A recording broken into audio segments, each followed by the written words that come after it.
A gente está aqui ao vivo na entrevista coletiva do presidente Júlio Casares.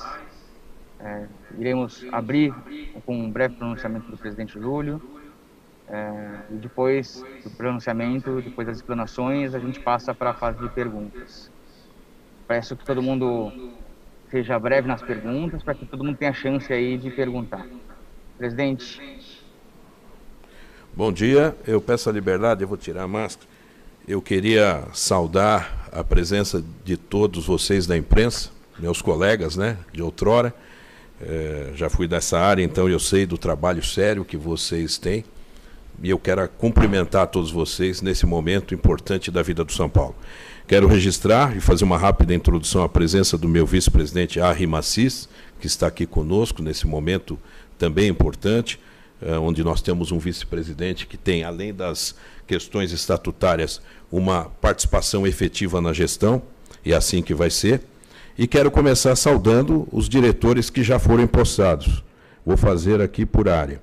O Eduardo Rebouças, Infraestrutura, o Sérgio Pimenta, Finanças, o Roberto Armelin, Jurídico, o Carlos Belmonte, Futebol, Eduardo Toni, diretor de marketing, Érica Podadeira, gerente administrativa, José Rubens, gerente financeiro e orçamento e controle, Márcio Carlomagno, assessor especial da presidência, Davi Lisboa, abnegado, junto com Francesco Moreto, em Cotia, na base, Douglas Schwartzman, secretário-geral, também abnegado, e Dedé, gestor da área social.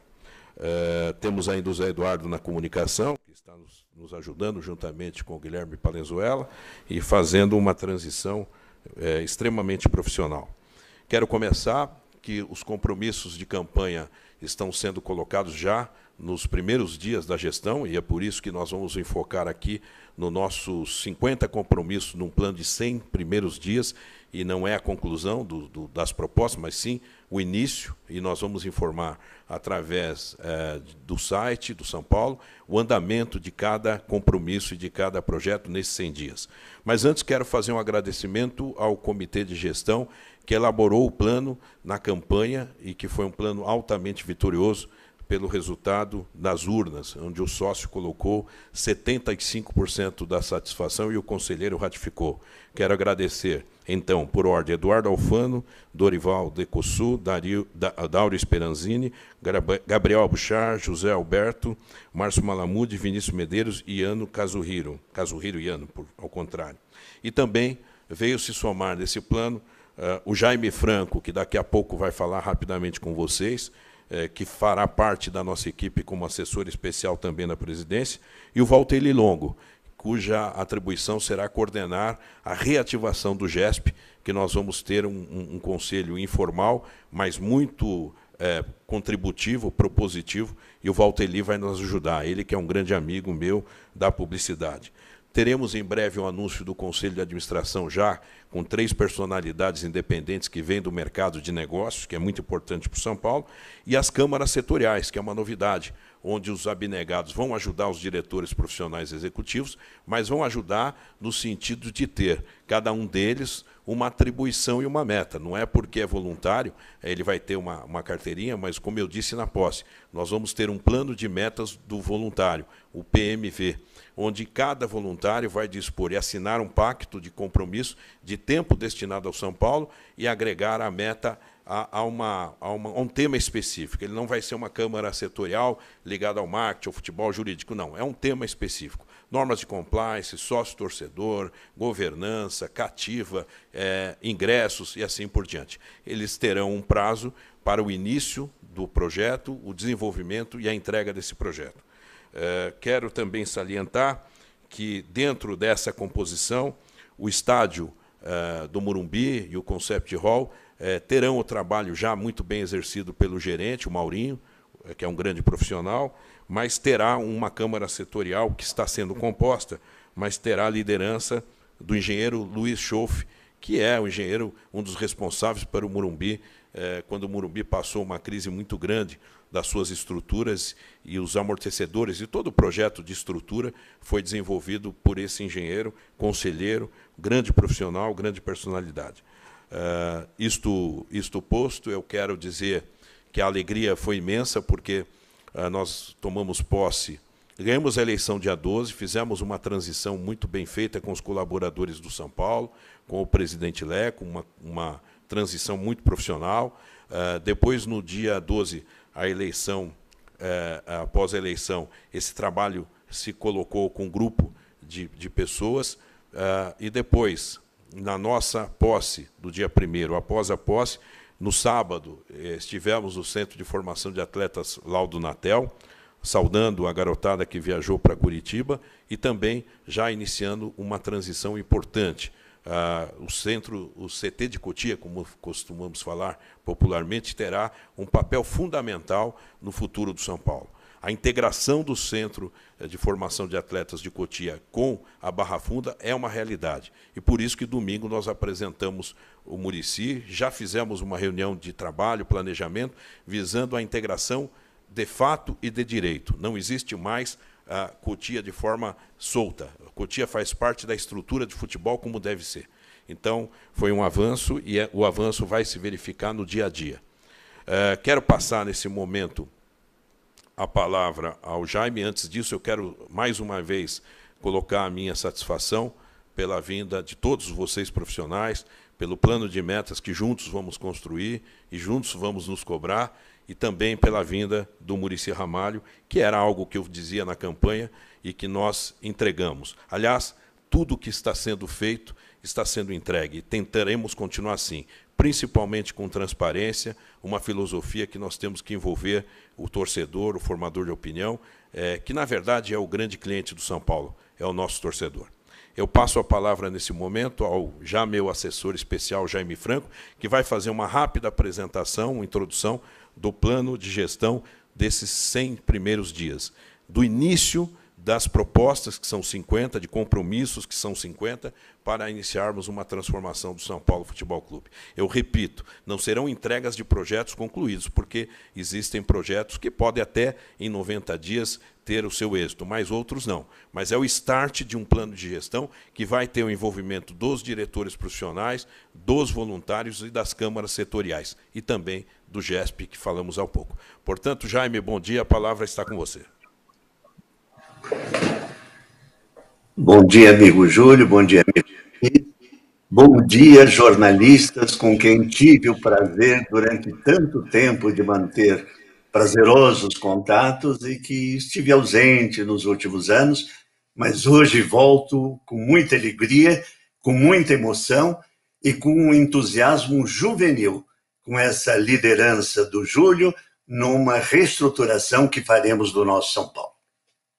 Como me cabe uma rápida explicação, foi distribuída à imprensa e fará parte do nosso portal de transparência esta série de compromissos que, na verdade, não são intenções, são efetivamente compromissos.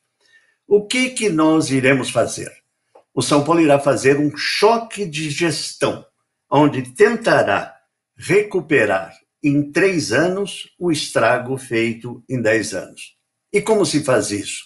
Não apenas com boa vontade, mas com muito planejamento, com muita estruturação, com pessoas extremamente competentes e com uma liderança entusiasmada, confiante e competente como esta que o Júlio nos oferece.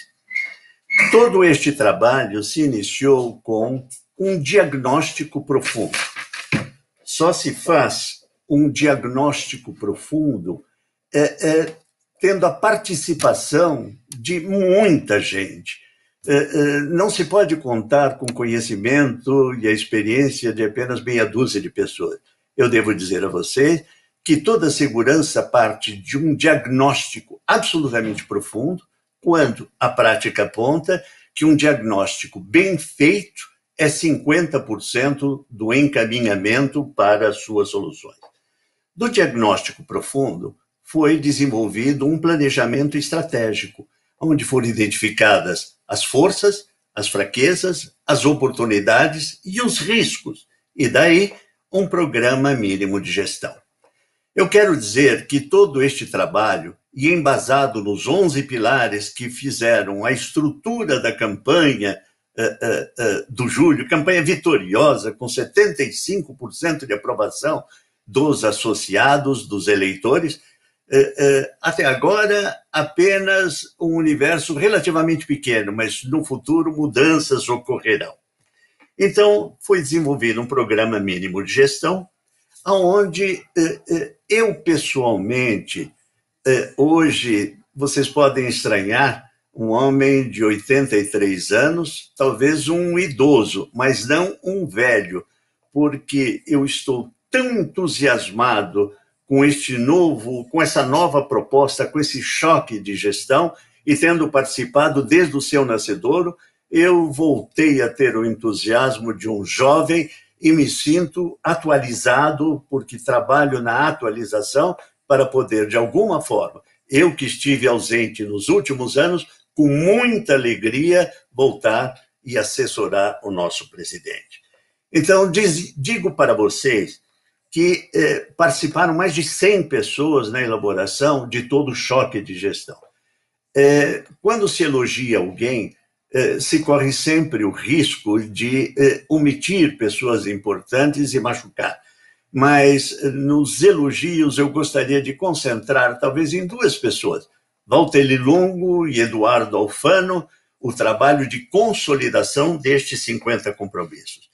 Caracterizo a vocês que as prioridades serão governança e compliance com transparência e responsabilidade social.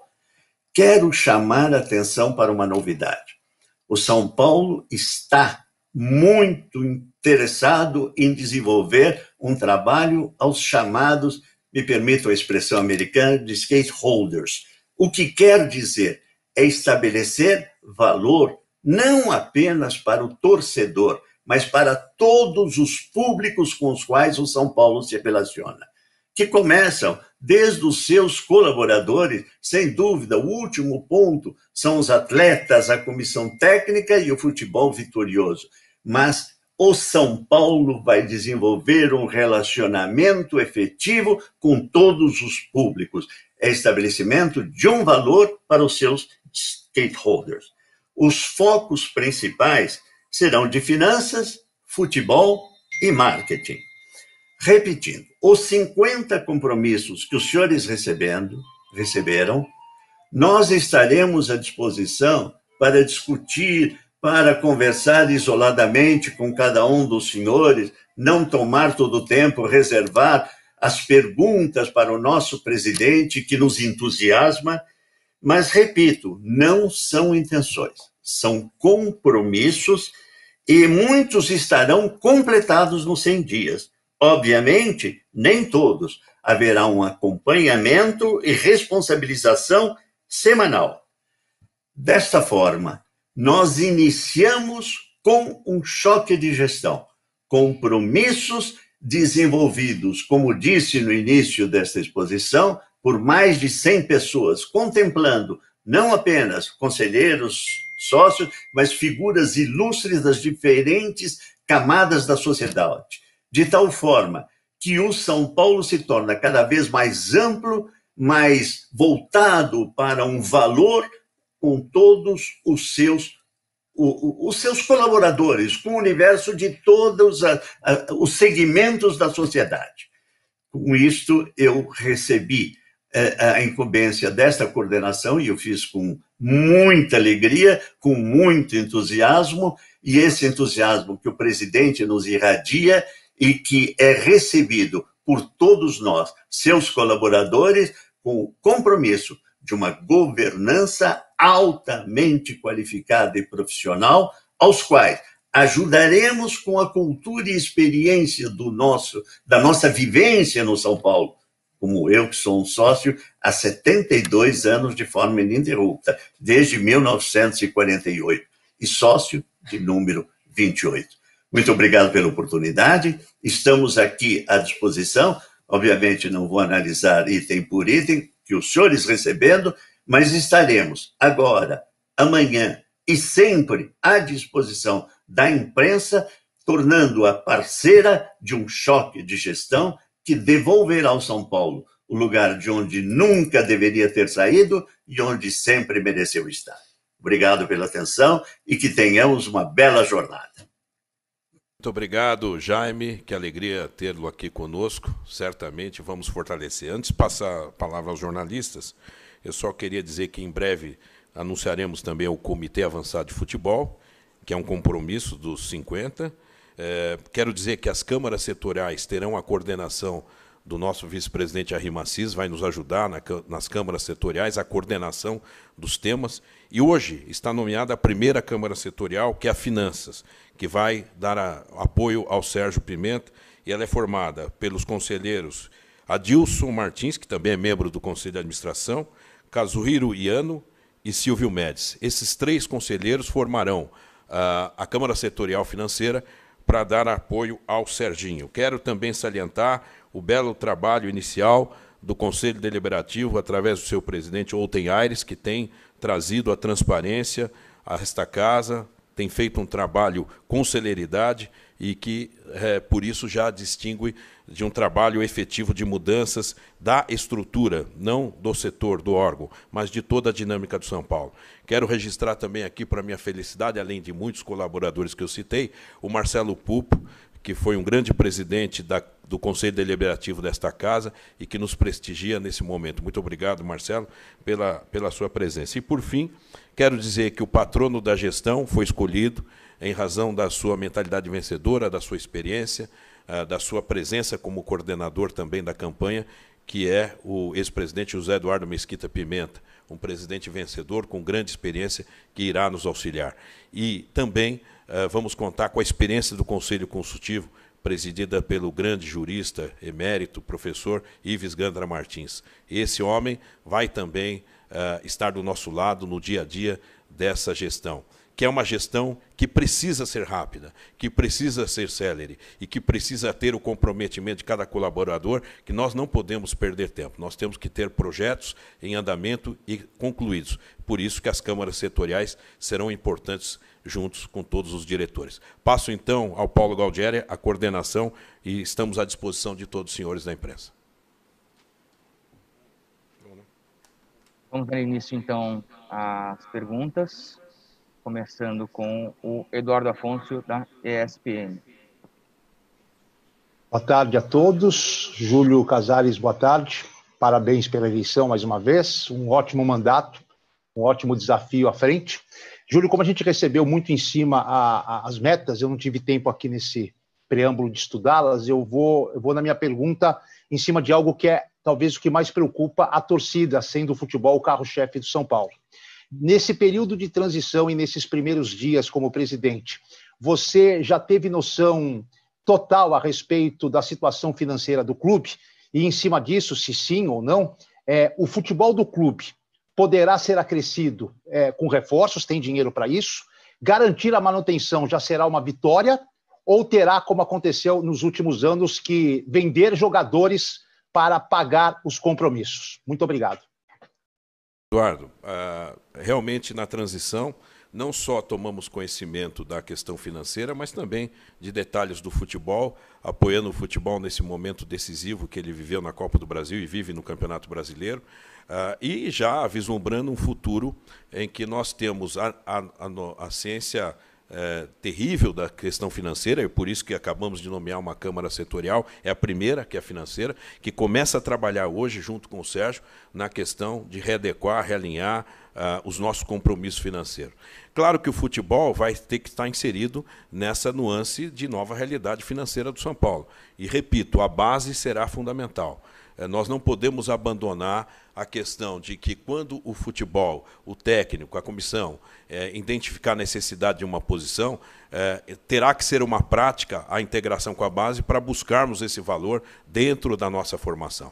Se isso não for possível, aí sim vamos ao mercado. Mas vamos de forma diferente. Hoje nós temos um orçamento muito restrito, os clubes vivem uma dificuldade já grande antes da pandemia. E a pandemia agravou. Claro que nós faremos o possível, o impossível e mais o impossível para tentar manter os novos valores aqui. Mas existe uma questão orçamentária de mercado, existe a questão profissional do atleta, existe o mercado de agentes e o sonho dos atletas. Mas dentro do que nós pudermos fazer, nós queremos que o jogador revelado seja valorizado, seja mantido e deixe no São Paulo um legado esportivo antes do legado financeiro. Esse é o sonho, esse é o ideal. Claro que estamos assumindo uma situação financeira preocupante que nós temos que ter atenção. E esse desenho financeiro tem que andar de mãos dadas com a área de futebol. A área de futebol tem que entender essa nossa angústia. Mais do que isso, ela tem que trabalhar em consonância com o orçamento. E é isso que nós vamos fazer. Se o orçamento nos der uma folga para que uma contratação de maior peso venha a acontecer, ela será rigorosamente estudada. Mas antes, nós temos que trabalhar a sua organização, a organização dessa dívida, a integração, quando eu digo da sinergia, do escopo financeiro com a filosofia do futebol. Elas devem andar de mãos dadas, porque senão não vai dar certo. E é isso que nós temos que fazer, principalmente nesse primeiro ano de gestão. Thiago Fernandes, UOL. Boa tarde, Júlio. Boa tarde aos amigos da imprensa. É um prazer falar contigo, Júlio. Parabéns novamente também pela eleição. A minha pergunta, Júlio, é referente a esses 50 compromissos que foram assumidos para começar nesses 100 primeiros dias de gestão. Sim, você e o Dr. Jaime Franco explicaram mais ou menos essa situação. Eu queria saber qual é o trabalho feito agora para que tudo isso seja mostrado ao torcedor, mostrado à imprensa, para que todos tenham ciência do que está acontecendo e o que você espera depois disso. Colocar novos compromissos, enfim, qual é o trabalho feito da diretoria em relação a essas situações? Tiago, primeiro é dar ciência desse trabalho aos colaboradores, a todos os colaboradores. Quando eu digo todos, são todos mesmo, inclusive a área do staff do futebol, todos têm que estar imbuídos nesses objetivos. Esses projetos vão ser monitorados, né? Não só pela área competente da sua diretoria, mas também pela Câmara Setorial por projeto, por isso que a Câmara Setorial será por projeto. Então, vou dar um exemplo. Sócio-torcedor. Nós precisamos urgentemente de ter um sócio-torcedor efetivo para que o torcedor também nos ajude e também receba a sua contrapartida. Então, o Eduardo Toni já está trabalhando na área de marketing e deverá apresentar em breve um pré-projeto para que depois o projeto ganhe corpo. E isso tudo, Tiago, nós vamos monitorar através da transparência digital, onde o próprio portal do São Paulo, portal da transparência, de forma muito mais objetiva e clara e resumida, vai explicar ao torcedor para que ele tenha a notícia de cada área. E eu também, na condição de mandatário, que é um compromisso que eu assumi, já estou fazendo, vou informar detalhe a detalhe do andamento de cada projeto, inclusive quando tiver erro,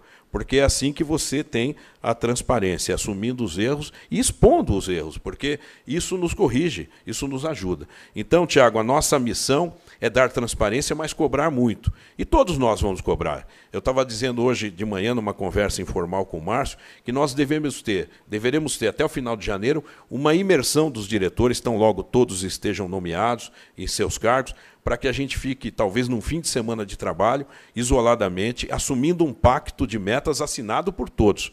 E nós vamos fazer isso como um treinamento para entregar nos 100 primeiros dias, como o Jaime colocou, não uma intenção, mas fatos reais, colocados e que serão desenvolvidos com o tempo. Claro que tem questões que podem passar de 6 meses, 1 ano, depende da sua profundidade. Mas a grande maioria vocês vão já acompanhar que nós teremos na prática as transformações que acontecerão. Mas eu repito, a questão financeira do futebol, quando falo futebol base e profissional, Cotia e Barra Funda, e também do marketing serão estratégicas e fundamentais. Leonardo Lourenço, Globoesporte.com. Boa tarde, Júlio.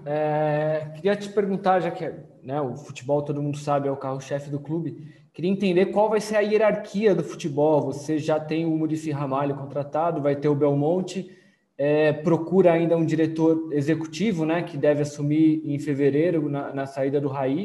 Então, eu queria entender como vai ser essa hierarquia, E qual é o perfil, quais são os critérios que você está analisando na busca por esse executivo? Bom, vamos lá, Leonardo. Obrigado pela sua participação. Nós vamos ter o Belmonte com a equipe dele. Quando eu falo equipe dele, tem o Nelson, tem o Chapecó, que são adjuntos, que vão fazer a gestão da área profissional. Gestão de pessoas, gestão de procedimentos. Quando eu falo da Barra Funda das mudanças, são processos e procedimentos que vão mudar, né? Nós não ganhamos a eleição para ter apenas um discurso. Nós vamos mudar. Então, caberá ao Belmonte, à equipe do Belmonte, fazer essa relação, blindando os profissionais, e eu vou colocar aqui a hierarquia, mas, sobretudo, estabelecendo que, através de gestão de pessoas, de processos e procedimentos, nós vamos ter uma mudança no comportamento de contratação, de gestão, e de toda a organização do futebol. Nós teremos o CAF, o Comitê Avançado de Futebol, ligado ao presidente como órgão auxiliar, não deliberativo, que vai ajudar muito na questão orçamentária, da realidade orçamentária do investimento, tanto da base quanto do futebol profissional, da área de saúde fisiológica e da área das relações institucionais, queiram no Brasil, fora do Brasil. Ou seja, o CAF será um órgão extremamente participativo, ligado ao presidente, para que a gente tenha o maior número de informações, um subsídio maior de informações e possamos acertar muito mais do que errar e acertar num percentual muito maior do que acertamos hoje. E errar, naturalmente, num percentual muito menor, com menor risco. Isso faz parte. Às vezes você erra numa contratação, numa expectativa de atleta, mas quando o risco é menor, então esse CAF vai nos dar a condição de um pretenso jogador de São Paulo, candidato a jogar no São Paulo, a sua condição fisiológica, médica, a sua performance atlética, a sua mentalidade vencedora, o seu nível de aproveitamento pelos clubes que passou, o nível de investimento versus idades, portanto, o legado esportivo financeiro. Enfim, é uma avaliação muito grande, de forma rápida, de forma como uma consultoria, para que o presidente e a diretoria de futebol exerça a melhor definição do futuro do São Paulo. Sobre a hierarquia, então nós vamos ter a equipe do Belmonte e embaixo nós vamos ter o coordenador de futebol, que era uma área que estava vaga, o São Paulo não tinha.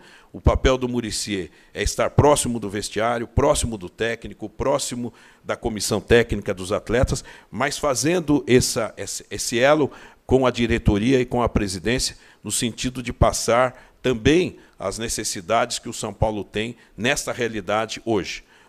E ele vai estar apoiando de forma presente no dia a dia toda a comissão técnica e os atletas. Do outro lado, nós teremos sim um diretor executivo que estamos olhando no mercado, e quero aqui, eu vejo muitas notícias de nome A, nome B, nome C. Eu quero dizer que tem grandes profissionais, que os nomes saem pela mídia. Vou dar um exemplo, o Rodrigo Caetano é um grande nome, é um grande profissional, e tem uma pretensão, até pelo valor profissional dele, de salário, muito alto, dentro das nossas possibilidades. E nós temos que jogar isso de forma aberta. Eu falei com pessoas ligadas a ele hoje, dizendo que ele é um grande profissional, logo estará no mercado, e quem sabe um dia ele poderá estar no São Paulo. A mesma coisa o diretor executivo da base. Tem que estar todos numa filosofia orçamentária do São Paulo. Nós não podemos, como mandatário do São Paulo, gastar mais do que o orçamento prevê. E, nesse momento, quem se encaixou com essa filosofia perfeita foi o Muricy Ramalho, que é, além de tudo, um grande São Paulino, um grande profissional, que está muito motivado, vai nos ajudar muito, e certamente nós teremos um diretor executivo na base e no profissional com o mesmo perfil, que tenha custo-benefício adequado à realidade de São Paulo. Nós não vamos poder sair contratando jogador, embora importante, de forma que comprometa a nossa situação financeira. O nosso orçamento é o nosso norte, e nós temos que fazer cumprir, e vamos fazer. Então, com muita responsabilidade, no momento, vamos estar de olho no mercado, mas, sobretudo, com a responsabilidade que o orçamento requer. Mas, com esse orçamento, é possível, sim, fazer um grande clube, um grande time competitivo, juntando base, jogadores competitivos e, eventualmente, algumas estrelas. Aline Fanelli, Rádio Band News. Oi, Júlio, boa tarde, boa sorte no seu mandato. Queria só que você esclarecesse, por favor, se você puder, qual o valor atual da dívida do São Paulo e em cima desse organograma que você acabou de passar para a gente, com o Belmonte, o Muricy como coordenador e o diretor executivo, só falando do futebol principal, no caso, você espera anunciar esse diretor executivo ainda com o Raí no clube ou só depois da saída dele com o fim da temporada? Oi, Aline, vamos lá, vou começar pelo fim. O futebol profissional passa a ser, o futebol principal, como você disse, passa a ser base mais profissional. Tá? Hoje, o futebol principal é o futebol do São Paulo. É Cotia mais Barra Funda.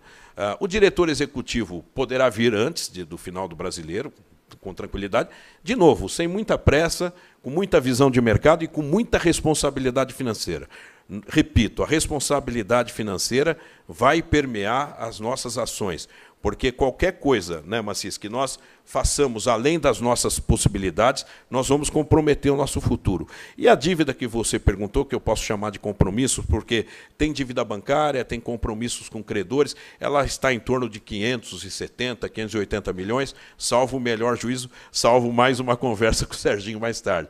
Eu espero que essa dívida, com o tempo, ela vá diminuindo. Mas é uma dívida importante, mas também a marca do São Paulo é importante. Nós teremos um conselho de administração atuante, com pessoas que vêm do mundo empresarial, que certamente também, dentro dessa filosofia, dessa cultura, Aline, vai ajudar o São Paulo a captar parceiros, prospectar negócios, assim como na base lá de Cotia. Nós precisamos captar jogadores, talentos, e nós precisamos no marketing, no GESP e principalmente também com a atuação do Conselho de Administração, captar e ter a ajuda desses empresários em favor do São Paulo.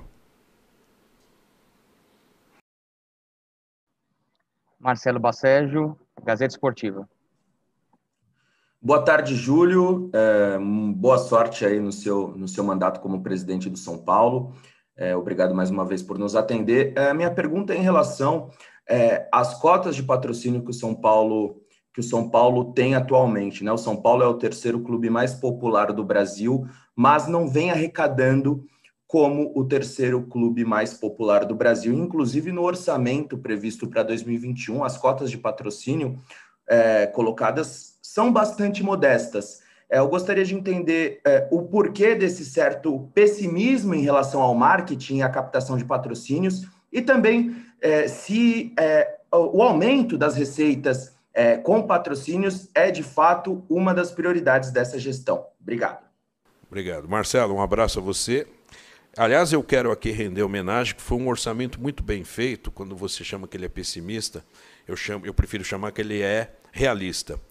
O orçamento ele deve ser realista, pé no chão, porque a gente tem certeza da despesa e não tem nunca certeza da receita. E nós estamos num processo de transição na área de marketing, e eu que venho dessa área, eu jamais poderia penalizar um número antes de criar condições para que esse número possa seguir. Claro que uma coisa é o orçamento, a outra coisa é a gestão. Na gestão nós seremos agressivos, para que quem saiba, daqui 4 meses, 6 meses, a gente pode dizer o seguinte, vamos refazer o orçamento porque as nossas receitas deram uma melhorada. E é isso que nós vamos buscar, Marcelo, porque a obtenção de receita no mundo que o futebol vive já com dificuldade, num cenário de pandemia que todos tinham uma ilusão que estaríamos falando hoje em pós-pandemia, mas não é, né? Nós estamos falando na pré-vacina. Então é algo muito complexo. E o futebol está dentro desse setor que é o entretenimento. Nós não temos bilheteria, a exposição do patrocinador é menor, embora o São Paulo hoje já consiga recuperar um pouco melhor a sua exposição de televisão. Já estamos vendo essa questão importante das transmissões do São Paulo na TV aberta. E também nós vamos ter um olhar muito forte na questão do conteúdo. Nós vamos criar uma Câmara Setorial que vai falar sobre direitos e de conteúdos do São Paulo. Serve para a TV aberta, cujo contrato tem andamento, mas cabe a todos nós discutirmos com o detentor dos direitos de televisão e tentar melhorar a nossa situação. Nós não acreditamos que a nossa situação esteja equilibrada pela nossa força de torcida e de audiência, mas esse é um trabalho a 4 mãos, inclusive em parceria com o detentor dos direitos, que nós temos que ter uma relação profissional muito adequada, mas colocando as nossas reivindicações. E vamos discutir o futuro. né? O sócio-torcedor, a questão do streaming, a questão da ativação de imagens e conteúdos exclusivos do São Paulo, da sua marca, e é isso que nós acreditamos. Por isso que o orçamento ele tem que ser realista para não penalizar uma transição profissional da área de marketing. E nós acreditamos que vamos nos surpreender em breve, talvez até num momento como esse, que o distanciamento requer, para mostrar os números melhores no segundo semestre. Giovanni Chacon, Rádio Jovem Pan. Casares, boa tarde. Parabéns pela vitória e pela gestão aí que se inicia. Eu queria falar um pouquinho sobre Cotia. Você mencionou da importância que Cotia tem, todo um trabalho que será feito especialmente em cima de Cotia. O mercado brasileiro é um mercado exportador, muitos jovens saindo muito cedo, né? E o São Paulo é uma equipe que tem grandes talentos em grande quantidade e que vende também em uma grande frequência. O que fazer? O São Paulo tem algum plano de fazer com que esses atletas fiquem por mais tempo sendo ativos no clube, valorizando, dando frutos dentro de campo, ou nesse momento de crise vai ter uma política mais de exportação, pagamento de dívidas com base no valor dos jogadores, ou de caso a caso isso vai depender? Obrigado, Casares. Obrigado, Chacon. Bom dia a você. Aliás, foi fruto de uma conversa que nós tivemos em Cotia no sábado. Eu me encontrei com os atletas do Sub-20, que iriam para Curitiba, como foram, infelizmente perderam, e disse a eles que o importante para os garotos que chegam lá, todos têm aspirações de jogar aqui, depois ir para a Europa, seus agentes. É um mercado, nós não podemos fechar os olhos para o mercado. Mas o importante para o atleta, é claro que queremos títulos também em Cotia, é ter amor ao São Paulo. O atleta, quando chega no São Paulo, ele tem que saber a marca que ele vai ostentar no peito. Antes dele pensar no Barcelona, no Manchester, que é legítimo, ele tem que pensar no São Paulo. Ele tem que pensar naquela estrutura que ele está recebendo, naquele amor, naquele sentimento. E foi a minha palavra a eles. E é isso que nós vamos trabalhar com cada garoto que chega dentro de Cotia. Nós precisamos melhorar a prospecção, a captação de novos atletas pelo Brasil. Cotia é maravilhoso, todos os diretores que passaram por lá fizeram um trabalho esplendoroso, uma plataforma única, mas nós precisamos melhorar agora o conteúdo, tecnologia, ciência e principalmente a captação de novos valores. E metas desde o jogador que está chegando no Sub-17, Sub-20, todos têm que ter meta, inclusive os treinadores e o próprio diretor executivo. Mas, sobretudo, eu acredito que o mercado, e você não pode fechar os olhos para o mercado, você tem que estar atento. Mas o jogador, na minha visão, ele tem que ser revelado, dar glórias, deixar legado esportivo e depois um legado financeiro. Essa é a nossa dinâmica. Claro, a pressão financeira, ela existe. Os credores batem na porta, a necessidade de pagar uma folha de pagamento, um 13º salário como foi agora, há pouco tempo. O São Paulo tem que ir para o mercado financeiro. O São Paulo tem responsabilidade, tem uma dívida desse tamanho. Não vamos fechar os olhos. Mas o ideal, e esse círculo virtuoso que nós queremos transformar, o círculo vicioso hoje, é dizer com que a mensagem seja: garoto, ame o São Paulo, você está recebendo uma formação incrível para ser um grande cidadão e um grande atleta, mas ame o São Paulo. Deixe um legado esportivo, conquista para o nosso torcedor. E depois você vai ganhar o seu mundo e a sua realização profissional. Guilherme Pradella, Rádio CBN.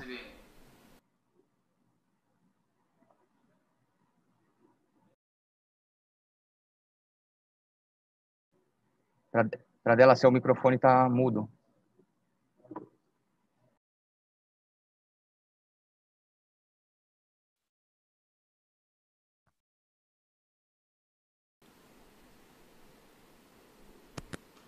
Eles vão esperar o Pradella entrar aí.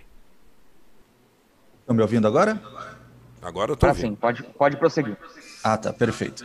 Presidente, boa tarde. Eu queria perguntar o seguinte.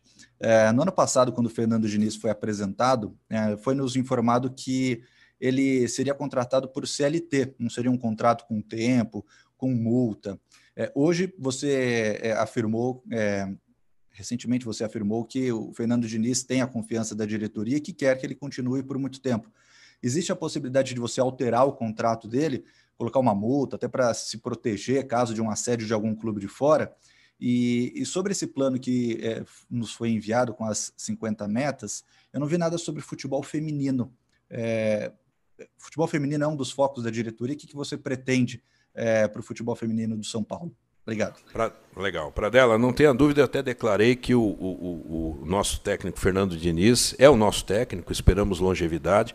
Toda a questão contratual, queira do técnico, de atletas que estão para vencer, estão sendo avaliada. Nós queremos a permanência, a longevidade do Diniz, principalmente agora com a aproximação do Muricy. Eu acho que todos têm a ganhar, né? Muito. A questão da multa é uma questão jurídica que nós precisamos discutir, porque tem multas e multas, né? Tem questões de multas que às vezes não são positivas e tem outras questões que nos protegem. Mas tem que proteger as duas partes e elas têm que ser inteligentes, né? De novo, a gente nunca pode fechar os olhos para o mercado. O que o São Paulo precisa na área técnica é que o São Paulo tenha uma filosofia de jogo. Hoje tem uma convicção de jogo com o Diniz.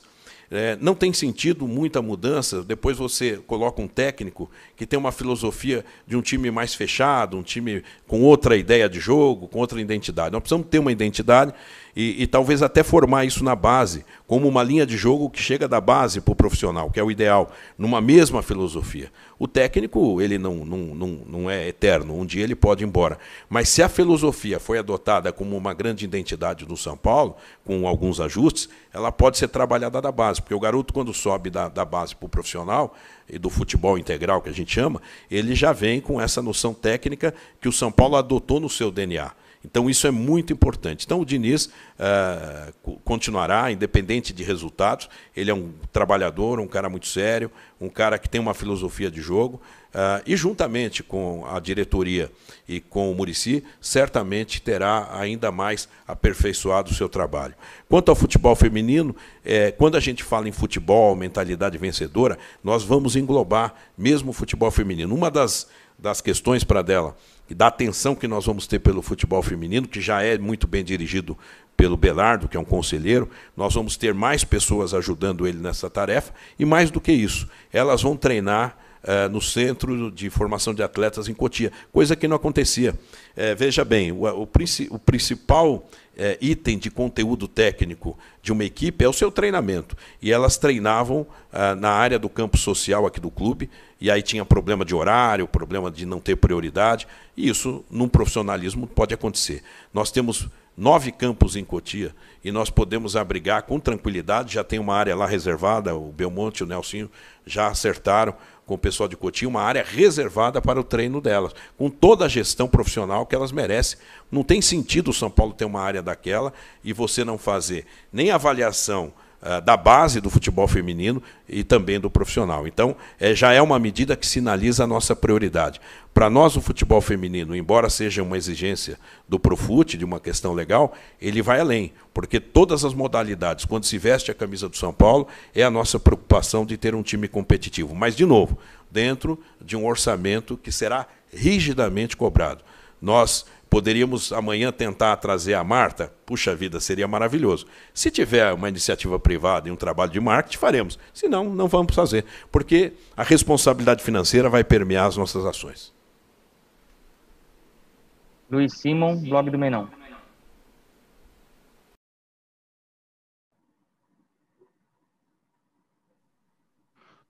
Olá, Júlio, tudo bem? Bom. Feliz ano novo para você, para os meus colegas todos aí. A gente vai ter vacina esse ano e logo a gente vai se encontrar lá no CT para fazer uma resenha e deixar o Muricy bravo com a gente.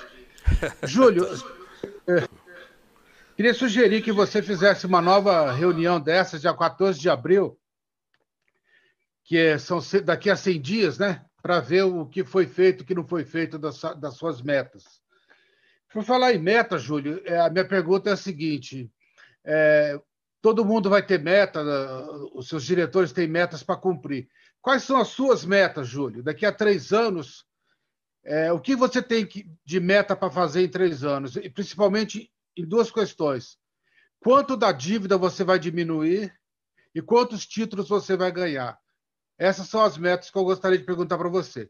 E emendando aqui, Júlio, eu vejo muitos e muitos nomes cotados aí para executivo de futebol, gente que está em time pequeno, sem nenhum menosprezo, mas do Bragantino, Diego Serri, que está lá na Bahia, vários e vários nomes. E eu queria saber o seguinte: todos esses nomes são melhores que o Raí? Porque o que o Raí fez de tão errado assim que qualquer nome do mercado aí parece que está acima dele, né?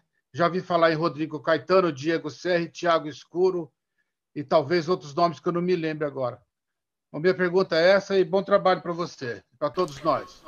Obrigado, Menon. Feliz 2021 para você também. Bom, vamos lá. Vou fazer. Você fez 3 questões, eu vou responder uma a uma. Você pode estar certo. No dia 14 de abril, nós faremos a entrega do que vamos concluir e do que está sinalizado, como repito, que algumas coisas não serão entregues em 100 dias. 100 dias são compromissos de start, de dar a largada.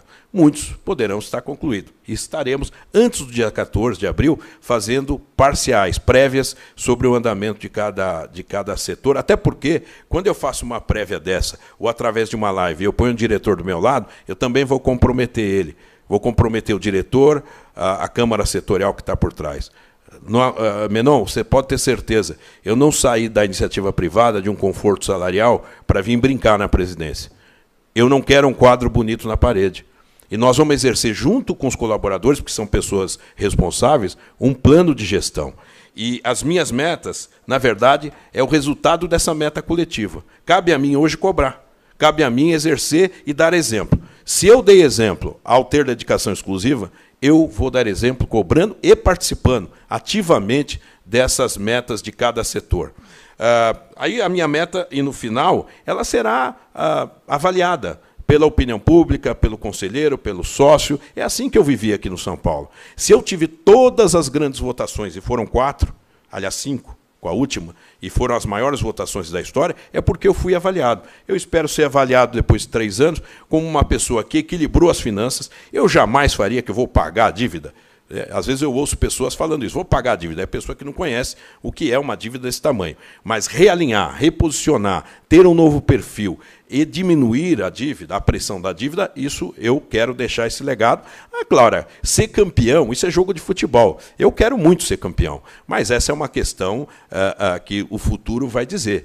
Nós vamos trabalhar para que a comissão técnica, os jogadores, a base, tenham todas as condições competitivas para ser campeão.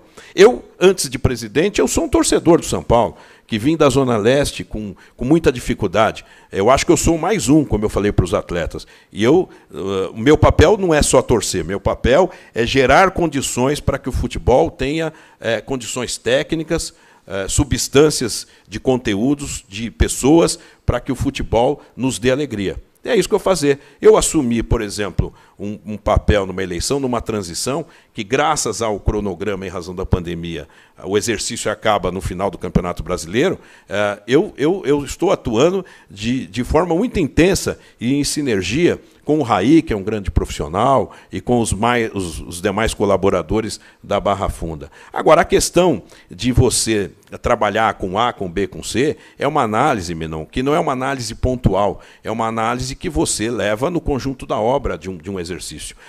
E o Raí, eu disse a ele, é uma pessoa muito séria, muito correta, e eu não tenho dúvida que depois que ele tirar umas férias, ele vai nos ajudar, como talvez um embaixador lá na França, na Europa. Ele é um ídolo, ele é uma pessoa que merece o nosso respeito. A filosofia do nosso trabalho vai mudar de forma estrutural. E quando a gente faz uma análise de pessoa, e eu tenho muito cuidado em relação a isso, eu não faço pré-julgamento, nem positivamente por 30 dias, nem negativamente por 30 dias. É o conjunto da obra que deve ser avaliado. É assim em qualquer empresa.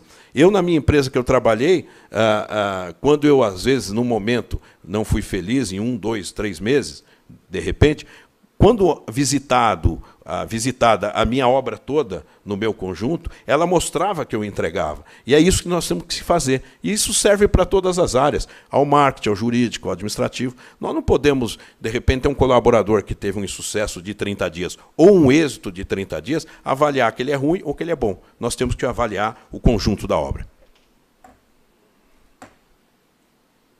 Priscila Senhorães, Esporte Interativo. Casares, boa tarde. Primeiro, parabéns pela eleição, né? E um feliz ano novo para você e para todos os nossos colegas de imprensa. Eu queria que você falasse um pouquinho mais sobre a situação dos name rights do Morumbi, né? Numa entrevista recente ao Band Esportes, você falou sobre isso um pouquinho. Assim, eu queria que você se aprofundasse um pouco no assunto. Caso esteja nas 50 metas, né? Eu acabei não conseguindo ler, então peço desculpas se estiver por lá. E se você puder responder também sobre o cargo do Diego Lugano, né? Acabou que não se falou muito se ele permanece no São Paulo ou se ele vai embora, já foi embora, no caso, no dia 31. Obrigada. Olá, Priscila, bom dia. Sobre o name rights. O name rights é uma questão hoje de mercado, não só de necessidade, da modernidade. O estádio vai continuar sendo Cícero, Pompeu Toledo, Morumbi. Porque hoje uma das coisas que as pessoas não têm a exatidão do que pode ser um name rights não é só a exposição de uma marca no estádio. Isso é muito pouco para um cliente desembolsar um valor muito grande por 10, 15 anos. Ele tem que ter uma ativação dos conteúdos dentro do estádio, dentro das unidades do estádio, dentro de ativações que você pode criar, inclusive com a imagem de atletas. Vamos imaginar, o atleta tem um contrato com o São Paulo, ele tem a força que ele tem na rede social, agregado ao nome dele, mas também agregado ao clube que naquele momento ele veste. Se você fizer um acordo com os atletas que têm potência nas redes sociais, mais as ativações, mais patrocínio em camisa e tudo que se envolve com camarote, lançamento de produtos e unidades do produto de um futuro patrocinador, isso contempla um name rights integrado, que não é só a marca dentro do estádio. É esse conceito que nós vamos trabalhar. E é esse conceito que a nossa área de marketing está trabalhando, está desenvolvendo, já temos aí conversas e vamos evoluir. Não é fácil, porque nós estamos vivendo uma crise econômica, né? Dentro de uma pandemia, dentro de incertezas. Mas o nosso trabalho proativo vai ser feito. Sobre o Lugano, primeiro, eu fico à vontade para dizer, porque o Lugano é uma pessoa que é meu ídolo, né? Eu convivi muito com ele, me considero até amigo do Lugano. A relação dele terminou no ano passado, ele foi ele veio ao São Paulo pelas mãos do ex-presidente Leco e terminou essa relação.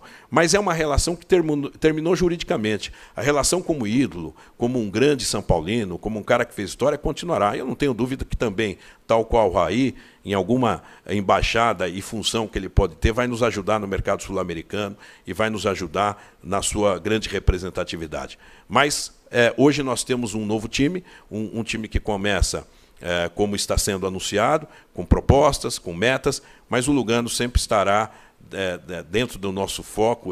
Falei com ele e foi uma conversa muito interessante. É um grande São Paulino, um ídolo que eu tenho no futebol, um amigo, e certamente nos aconselharemos sempre que necessário for. Paulo do Vale, Rádio Bandeirantes. Casares, boa tarde. Queria que você falasse a respeito também da possibilidade do Kaká, né? Falando em ídolos, recentemente o senhor disse aí a respeito da possibilidade dele participar desse CAF e qual seria a função, se isso já está certo mesmo, se ele vai integrar aí o São Paulo nos próximos dias, nesse início da sua gestão, Casares. Obrigado, Vale. O Kaká é uma das maiores figuras que nós temos na história do São Paulo, como ser humano, como profissional, e ele já vem cumprindo uma série de estágios, um estágio muito bem elaborado pela gestão anterior, né? Eu sempre me engano, né? Pela atual gestão, não pela gestão anterior, e ele disse que ele tem a vontade de continuar com esse estágio, sem ser remunerado, e ele vai continuar. O que eu disse a ele é que ele vai, agora no próximo módulo do estádio, no próximo módulo, ele vai ficar muito mais próximo ao futebol. Então ele vai estar fazendo esse estágio já no CAF. Então ele não quer assumir um cargo de diretor, o que mostra a humildade dele, a forma dele agir muito sincera, muito correta, e ele vai nos ajudar, não só sendo um estagiário, mas também com as suas opiniões, com a sua experiência. E mais do que isso, a vinda do Kaká, ela vai propiciar algo que está na nossa planificação, nos nossos compromissos, é ter uma formação de novos dirigentes. O São Paulo teve isso no passado de forma modesta, teve uma turma e parou. Aliás, o Roberto Armelin, que está aqui, fez o curso na formação de novos dirigentes, e hoje ele assume a diretoria jurídica. Isso é importante, quer dizer, o Kaká vai nos ajudar até a propagar a necessidade, como a chancela de uma instituição de ensino credenciada, qualificada, nós faremos sim, para que o torcedor comum, para que o sócio, para que aqueles que amam São Paulo um dia possam se preparar e, quem sabe, ser um diretor do São Paulo. Eu vejo aqui, por exemplo, o aproveitamento positivo, né, do Serginho Pimenta, do Zé Rubens, da Érica e do Maurinho, que eu falei agora há pouco, que são funcionários, o Eduardo Rebouças, que isso mostra a meritocracia. Porque eu não sou aquele dirigente que assume e diz, vou mudar tudo. Nós temos que fazer algo pontual, mudar a filosofia sim, o procedimento sim, mas valorizar a meritocracia. Isso para os outros colaboradores é importante. Eles podem vislumbrar um dia que serão contemplados com uma promoção, com um reconhecimento. E é isso que nós vamos fazer com essa atuação do Kaká. Ciro Campos, Estadão. Olá, boa tarde. Não sei se eu consegui conectar o vídeo. Acho que agora vai entrar. Casares, boa sorte aí na nova gestão. Também queria desejar feliz ano novo para vocês e para todos os colegas que nos acompanham por aqui também. A gente falou bastante aqui de dinheiro, de patrocínio, de verba pesada, só que é importante também a gente abordar também a questão de ingressos populares, que é até algo que está nos 50 planos, né, de gestão. Até queria te perguntar, presidente, como que vai funcionar essa ideia de um setor popular no Morumbi e até aproveitando como é que vai ser feita uma possível reestruturação do programa de sócio-torcedor voltado para São Paulinos de outros estados. Bom dia para você, prazer em revê-lo. Realmente, o setor popular, nós já tínhamos assumido que um setor do estádio, que tem 8.000 lugares, será exercido. Infelizmente, hoje nós não temos público, né? Mas quando o público voltar, nós teremos a garantia desse setor que funcionará sempre como uma régua de 50% menor do menor ingresso vendido. Então, isso nós temos que, inclusive, acertar. Tem questões de PROCON, de várias ações preventivas que nós temos que fazer, mas a garantia é daquele torcedor que poucas vezes consegue vir ao Morumbi, aquele torcedor da classe C, da classe D, que é um grande São Paulino, eu sempre digo que o São Paulo é de todos, ele poderá vir com a sua família, com uma frequência maior. Porque não é só o ingresso, ele tem o transporte, ele tem o sanduíche, ele tem toda uma dinâmica que o orçamento dele, às vezes, não comporta. Então, o que nós estamos fazendo é deixar 8.000 lugares para esse torcedor, porque o São Paulo tem um estádio grande, quitado, próprio, que não deve nada a ninguém, e tem condições de comportar pessoas da classe A com camarotes, da classe B, da classe C, D e E. E é isso que nós vamos fazer. Nós queremos o São Paulo de todos aqui dentro. Aqui é a casa do São Paulino. Aqui não é a casa do São Paulino mais abastado. Aqui é a casa do São Paulino que compra camisa, que vai na frente do estádio saudar o ônibus quando chega. Aquele São Paulino, como você disse, do Acre, de Rondônia, e às vezes fora do país, ele vai ter uma modalidade que será o São Paulino sócio-torcedor à distância. Nós teremos que ter uma condição de preço diferente, porque ele não exerce os benefícios do ingresso e de outras coisas para vir sempre ao Morumbi, mas ele pode sim ter questão de interatividade, trabalhar com as embaixadas e, mais do que isso, fazer ações virtuais. E hoje nós estamos vivendo isso. As distâncias estão sendo muito mais encurtadas em relação da tecnologia e nós vamos pensar exatamente nesse torcedor. Portanto, o novo sócio-torcedor, que é uma urgência, ele tem que vir com o benefício, com a transparência, mas, sobretudo, o torcedor do São Paulo, ele tem que receber um relatório de que cada real que ele coloca no São Paulo vá diretamente ao futebol. Ele não quer saber da ajuda à dívida, ao estádio, à piscina, ele quer que o dinheiro vá ao futebol. E isso nós vamos estabelecer com a área financeira, com a área de futebol, um demonstrativo, um relatório bimensal de que o João da Silva, lá do Acre, se ele paga R$20 ou o Carlos aqui da capital que pague 40, ele tem que saber o que esse dinheiro, como esse dinheiro está sendo aproveitado. Tirando as questões de impostos, da gestão, etc., nós vamos ter um líquido que vai totalmente para o futebol. Porque para manter jovens valores, você tem que alinhar um novo contrato, valorizar o seu salário, valorizar profissionalmente. Isso requer investimento. E eu tenho certeza que o torcedor vai ser peça fundamental nessa transformação do São Paulo. André Hernan, TV Globo. Tudo bem, Júlio? Um abraço para você, para todos os colegas aí. Feliz ano novo para todo mundo. Júlio, a última gestão do São Paulo, ela ficou marcada pela troca de treinadores a cada 6 meses. O que faz o torcedor acreditar que dessa vez vai ser diferente, sendo que o futebol brasileiro ele tem essa cultura resultadista de que a cada insucesso você troca de treinador. O que faz o torcedor acreditar que essa gestão agora vai ser diferente com o Fernando Diniz? André, bom dia, prazer falar com você. É aquilo que eu falei, é filosofia. O futebol moderno não aceita mais aquele dirigente que assume o jogador como filho, que é paternalista. Hoje é ciência, hoje é procedimento, é filosofia. Então nós vamos estabelecer uma filosofia de padrão de jogo, de identidade que está acontecendo. E esse é o nosso grande garantidor de que o técnico terá permanência. Claro, tem questões de mercado. Os técnicos às vezes deixam os clubes. Não são só os clubes que deixam os técnicos. E acontece isso no futebol, no mercado, mas nós, outro dia, conversando com o pessoal do futebol, o Muricy disse, podemos até trabalhar a formação de técnicos. Veja, o Muricy foi auxiliar do Tele, foi um grande técnico do São Paulo, hoje está numa outra função.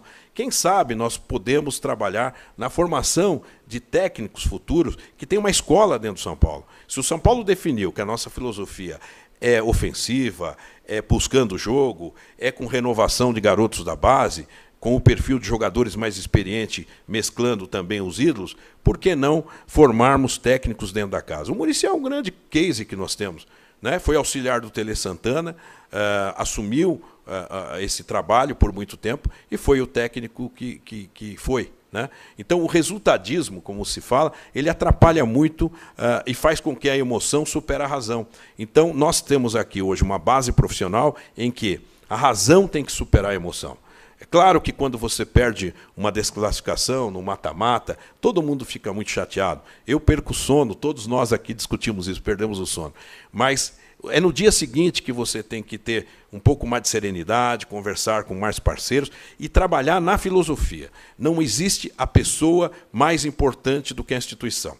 Precisamos trabalhar em filosofia, processos e procedimentos. Portanto, André, é assim que nós vamos fazer com que homens como o Fernando Diniz, como foi o Muricy, tenham uma longevidade maior, porque é bom para o clube. Imagine, você sai de um técnico como, vou dar exemplos, Osório, aí vem o Bausa, vem o Aguirre, depois vem o Jardine. São filosofias diferentes. Como é que fica o jogador nessa conta? Como é que ele treina? Como é que ele vai entender a proposta de jogo? Né? Como ele vai formular a jogada? Isso tudo passa por uma identidade, um DNA, que o São Paulo está conseguindo retomar. Que foi o DNA, se você olha lá para trás, antes do Tele, do Cilinho, né? Maravilhoso, depois do Tele, entre outros. Eu acho que é esse o caminho para que a gente consiga não segurar o técnico por simpatia, não segurar o técnico pelo carisma, mas pelo procedimento, pela filosofia integrada. Portanto, hoje, o futebol do São Paulo eu chamo de futebol integrado, entre base, Cotia e Barra Funda, e também integrado na filosofia entre diretoria de futebol, staff da comissão técnica, todos eles, e a nossa presidência e a nossa gestão. É isso que nós vamos trabalhar e essa é a melhor forma de manter um profissional. E o torcedor entender, né, como está entendendo. Olha, o São Paulo tem uma filosofia, leva tempo. Se a gente chegar várias vezes nas competições, nas fases decisivas, as nossas chances aumentam de ganhar um campeonato. E ter serenidade. Repito, a eleição acabou, eu não cheguei aqui para mudar tudo, eu cheguei aqui para mudar o que eu acho que tem que mudar. Mais importante que mudar pessoas é mudar a filosofia, é mudar processo, mas ter comprometimento de cada profissional. O profissional, que eu digo, todos nós, e também os abnegados, não adianta só ficar triste quando perde. Ele tem que dizer o seguinte, o que eu fiz para que esse resultado não tenha logrado êxito? Essa é a questão, e nós vamos fazer uma imersão com todos os colaboradores, talvez num fim de semana, onde nós vamos sair pactuados, área a área, futebol financeiro, marketing administrativo, e vamos fazer com que o São Paulo se comprometa num futuro mais equilibrado. Mas sem loucura, sem fazer qualquer tipo de responsabilidade que comprometa o futuro do São Paulo. Nós temos esta responsabilidade que foi noticiada pelas urnas, de profissionalizar o São Paulo e agir de acordo com o que os mandamentos empresariais corporativos determinam. Roberto Tomé, TV Record. Boa tarde, Júlio. Parabéns pela eleição, sucesso aí na sua gestão. Em função dos fracassos recentes aí do São Paulo e do longo jejum de títulos, o meio que permeia aí o futebol já considera que é uma obrigação o São Paulo conquistar o Campeonato Brasileiro. Nesse contexto, você acha que é isso mesmo? E como o São Paulo deve lidar com essa pressão aí que a torcida vai colocar em cima do time? Tomé, meu abraço, meu ex-colega de televisão, né? Já tenho saudade dos amigos de lá e o Tomé é um grande profissional. Olha, Tomé, veja bem, a obrigação é trabalhar bem, é se dedicar, é vestir a camisa com honra. O resultado, às vezes vem, às vezes não vem. Claro que há uma pressão de títulos. Há 12 anos nós não ganhamos um campeonato. Essa pressão existe de fora para dentro, do torcedor, é legítima. Mas dentro daqui da nossa gestão, o que nós queremos é um time comprometido com mentalidade vencedora. O resultado pode vir, né? Deve vir, tomara que venha. Mas ele não pode ser vinculado a uma pressão específica. Olha, tem que ganhar esse, tem que ganhar aquele campeonato. Não, ele tem que ganhar todos os jogos que nós entramos em campo. Essa é a pressão que nós temos que ter. Fazer o nosso trabalho para ganhar. E jogo é jogo, você ganha, você perde. A Copa do Brasil agora, nós fizemos um grande jogo em Porto Alegre e aqui nós não conseguimos encaixar o nosso jogo e perdemos a classificação. Nós não perdemos o jogo aqui, né? Perdemos o jogo lá e perdemos a classificação. Mas eu entendo, Tomé, que é legítima a pressão, a angústia do torcedor, que é a nossa também. Mas a pressão é no trabalho, é no dia a dia, porque o jogo é o resultado do dia a dia. Não só do treino, é da gestão, é do relacionamento, é da composição, orçamento versus time competitivo. Se isso for bem feito, a chance de dar certo dentro do campo é maior. Luiz Oliveira, TV Bandeirantes. Oi, Casares, boa tarde. Uma boa sorte na sua gestão, um bom ano também para você. Ao longo dessa entrevista, você falou diversas vezes sobre o quanto a responsabilidade financeira é uma prioridade na sua gestão, né? E nos últimos anos, o São Paulo investiu muito, inclusive para montar o atual elenco. Comprou direitos econômicos altos de alguns jogadores, alguns salários altos também o clube tem que bancar, como do Juan Fran, Dani Alves, o Papo, que já saiu. E agora, alguns jogadores estão com o contrato acabando. Casos do Hernani, do Juan Fran, do Reinaldo, o Brenner mais para frente. Sei que você já falou bastante sobre o olhar para a base também, mas como manter a base do atual elenco e se reforçar sem prejudicar a parte financeira? É uma equação que tem que vir primeiro a sinalização da área técnica, né? O técnico, a comissão dizendo, olha, eu conto com esse jogador. Contando com esse jogador, o que nós vamos dizer é o seguinte, vamos ver se ele se encaixa na filosofia, no orçamento do São Paulo, nas condições do São Paulo. Então é uma decisão primeiro que nasce da área técnica e depois para que a gestão consiga, aí é um trabalho muito importante do CAF, dos nossos companheiros de diretoria, para que a gente consiga adequar aquela pretensão daquele jogador ou de uma futura contratação à realidade do São Paulo. Por isso que eu coloco que o orçamento e o futebol, as finanças e o futebol têm que andar de mãos dadas. Nós não podemos, em nome de uma possibilidade de um título, de uma possibilidade de uma conquista, comprometer o São Paulo para o futuro. Mas, ao mesmo tempo, nós queremos um time competitivo e queremos ganhar campeonato. Essa é a equação que vai fazer que o São Paulo consiga estabelecer uma folha de pagamento importante, audaciosa, de mercado, mas que não supere a razão orçamentária. E isso, fazendo isso, nós vamos conseguir manter os valores e os jogadores que a área técnica vai indicar no futuro próximo com quem quer contar. Nós vamos estabelecer uma estratégia, um caminho, ou para renovar o contrato do jogador, que é importante, é uma preocupação que a gente precisa sempre antever, né? O jogador vai ter um contrato renovado daqui a 1 ano e meio, nós já temos que conversar agora, e é essa a nossa função. Agora, adequando. E sabe como você adequa o orçamento de forma equilibrada? É contratando melhor. Quanto mais você erra na contratação, mais você sufoca a questão orçamentária. E isso acontece. Os erros acontecem, sufoca a questão orçamentária, e esse orçamento que poderia renovar aquele jogador que é necessário, que é estratégico, que é importante, está comprometido por algumas contratações que não funcionaram. Isso acontece no futebol. Repito, o que nós queremos é diminuir o risco da contratação errada. Com isso, nós vamos ter um orçamento melhor para aplicar naqueles valores que queremos, ou na promoção da base, com os valores que são valorizados, ou nas pessoas e nos atletas que vêm do mercado. Encerramos, portanto, a coletiva do presidente Júlio Casares. Agradecemos a todos a participação, ao presidente, ao conselheiro Jaime Franco e a todos que participaram. Muito obrigado, até a próxima. Obrigado a todos vocês. Valeu. Obrigado, valeu. Obrigada. Boa tarde. Valeu, Júlio. Um abraço. Abraço.